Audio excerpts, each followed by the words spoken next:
Great. So the next topic we wanted to talk to you about is IT governance. IT governance is coming to UMass Boston, or actually is in the process of arriving. And the focus here would be the component that has to do with student success. So if that is something that is of interest to you, then this might be newsworthy for you as well.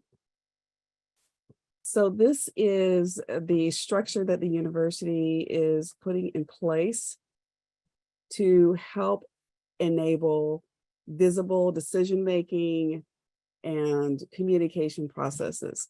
So as you see here, we have the existing committees listed below. And then at the top, you see this really, the whole focus is on governance. It is a way to allow us to communicate the working committees to the IT Executive Council. Status-wise, this council launched recently. I think it was at the end of last year. So this is new news. And then also, if you notice in the working committee, some of them have launched and some of them are still pending. So this is hot off the presses, being rolled out news. And the two we have highlighted coincidentally are the ones that are remaining and also focused on student success. So the two that we're highlighting are focusing on the UMass Boston's strategic priority number 1, holistic student success. That's why it was created. And that actually is what led to these two particular working committees.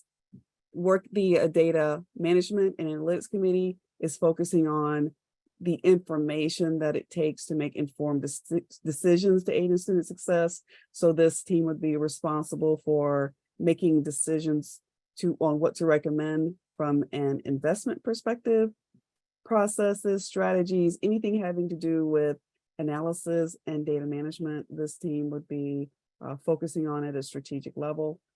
And then also the academic computing committee gives us a voice from an academic standpoint.